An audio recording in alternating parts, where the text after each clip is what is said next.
Today's Tuesday. I worked yesterday, so I didn't do anything in the studio. It's like not bright outside, but I'm going to edition those prints and tear down the paper to their final size. I'm also going to edit the time-lapse video I made for the flat irons print.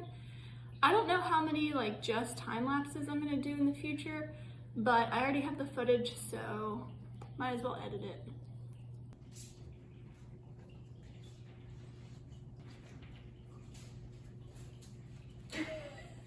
I grabbed all my prints off of the wall, and here's the test print. I always destroy my test print. I always collect them in the order that I printed them, which I think this one on top is another test print.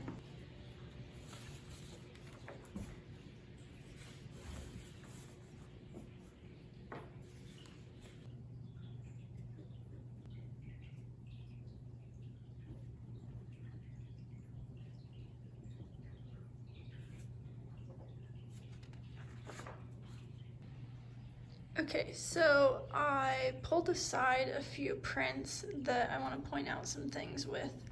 I've already additioned them, so this number means this is number 8 out of 10, and 10 is the number in the addition, and then the title, of course, and then my signature. But see this one here?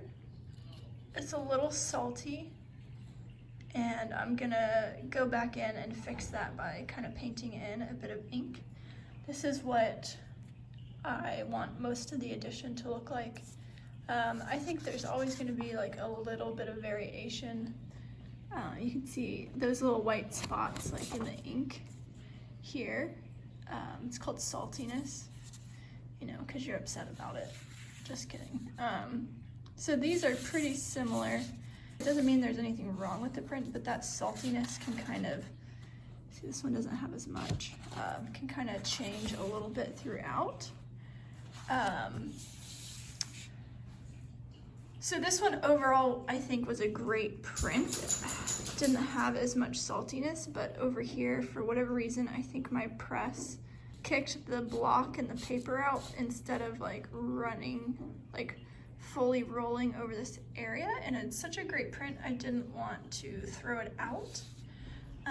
This one, you can see it's really salty because I was testing the pressure. I personally kind of like the saltiness. I think it adds a cool texture to the print.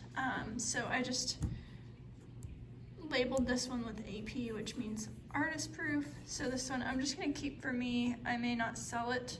This one with these deep embossment marks. I actually tried testing the embossment pressure on the same paper a couple times, and then I did my first proof on this paper.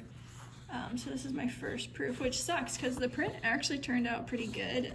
Part of the block got made this mark because there's burlap on the bottom, so some of that burlap picked up some ink and marked up my print. This one I don't want to sell, and because it's not of the quality I want my art to be represented as, that's why I'm destroying it. This one is salvageable, and all of those are great. This is a salty one. I'm just gonna keep for myself. Later down the road, if someone really, really wants this print, sometimes I get contacted and someone's like, do you have any more of this print? I love it, I need to have it. I might say, hey, I have this one. It's salty, it's not like the other ones, but if you wanna buy it, then that's fine. In my eyes, it's not less quality, it's just, it has a variation that makes it stand out from the rest of the edition. So the edition is a collection of prints that are supposed to look almost exactly the same. And this one doesn't fit in with the edition, but I think it's still good quality to where I would want to keep it and maybe sell it to someone who is dying to have a print after I've sold out of my other ones.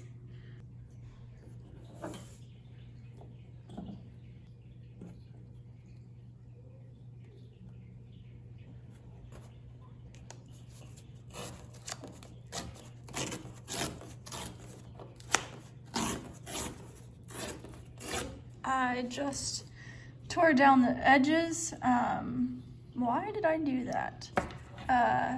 Typically with printmaking, you tear a larger sheet of paper into smaller sheets, and then this is called the deckled edge.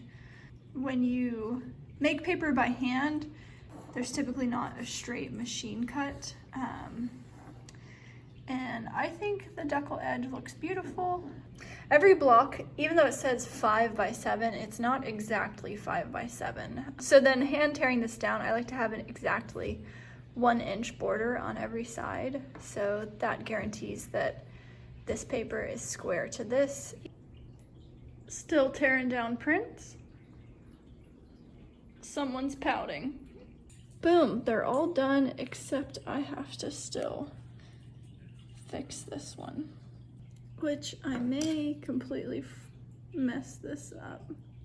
Test it on a piece of paper. So I don't use brushes very often. This is not paint, this is the actual ink I used to print this. All right, let's go for it. If I mess it up, I'm gonna get ink in my hair. I'm gonna have to change my whole edition.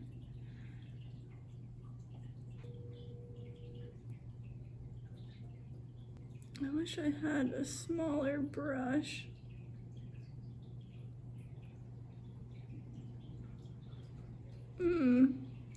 Getting nervous. About to mess it up. Wow, somehow I did not mess that up. Okay, I'm not gonna try my luck too much with that.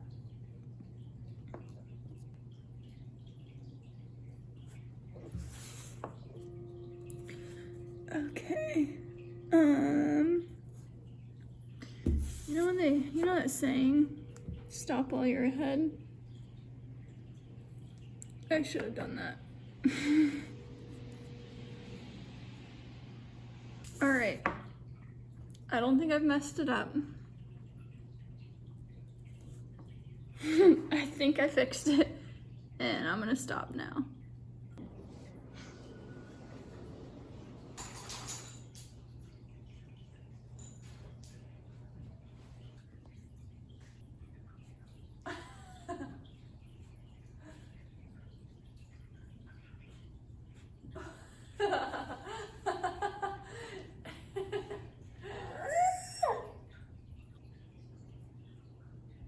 I just finished editing all the clips together for my flat irons time lapse. It's Thursday. Don't know why I'm so excited about that. I've had this block drawn and ready to carve for a few months, I think since like May or June, and I've been procrastinating. Sometimes I'm really excited about a piece and then I get ready to carve and I'm like, oh, actually, I'm not that excited.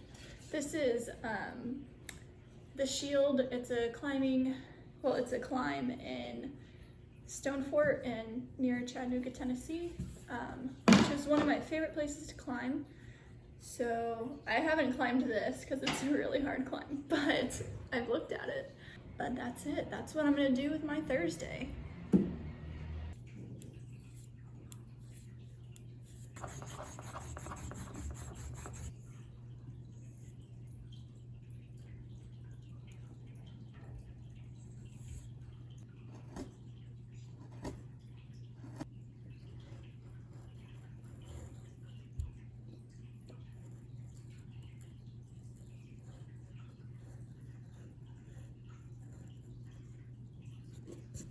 I'm kind of, I guess, experimenting with a new idea for it. I sometimes for this guy, I'll just carve in the like wood grain texture, like you can see the wood. So I'll just follow the wood grain. And where this is like some of the wood grain lines, I didn't want to put a lot of lines like it's the wood grain because I thought the trees would disappear.